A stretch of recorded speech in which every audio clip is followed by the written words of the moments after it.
My name is Michelle Mays, and I am a student at Columbia Southern University. This is for Unit 7, Communications for Leaders, BSL 440. Dr. Powers is the instructor. The topic that I chose today is capital punishment.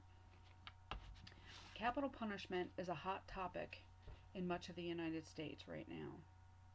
Some believe that imposing the death penalty is cruel and unusual punishment. I disagree.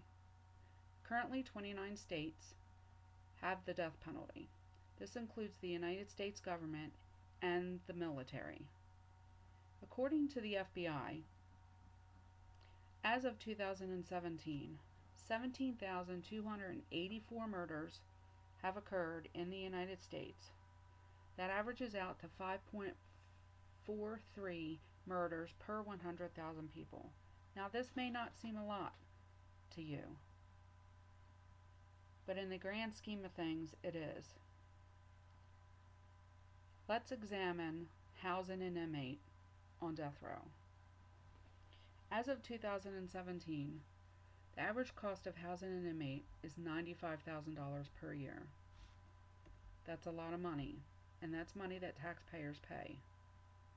Now, the reason why I'm so passionate about capital punishment is because serial killers, domestic terrorism, are all capital punishments that I believe should be imposed by the death penalty. However, I do believe that housing death penalty inmates should not be a long sentence. I believe that the death penalty should be carried out swiftly and justly. And the reason why is because of the cost to the taxpayers and to the heartache of the victims. The longest serving prisoner on death row was in the state of Florida, was Gary Alvarado. He was sentenced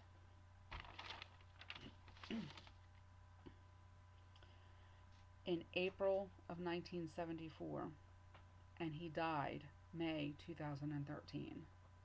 Now, if you take the $95,000 and you times that by the amount of time he spent on death row, that averaged out to the state of Florida $3,800,000. That's a lot of money. And the death penalty was not carried out. He died of natural causes. Another example of this would be Charles Manson. He was sentenced to death in 1969 for the murders of Sharon Tate and the people in her house and the LaBiancas. California abolished the death penalty and overturned his conviction and sentenced him to life in prison, along with his 4 co-defendants.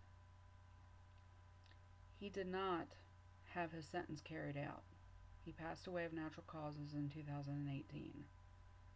Another example of why the death penalty and capital punishment should be carried out swiftly and justly. I believe that there are some cases where victims will kill their captors. And in this case, I believe that the courts should show some leniency and go over those facts. And I believe they do a pretty good job of that. That's in the case of rape and abuse, kidnapping, and those sorts of scenarios. However, I do believe that serial killers, domestic terrorism, and the senseless murder of children should require the death penalty in every state in the United States. Once again, this is Michelle Mays. This is Unit 7 project, and the class is BSL 440, Communication for Leaders. Thank you for listening, and have a good evening.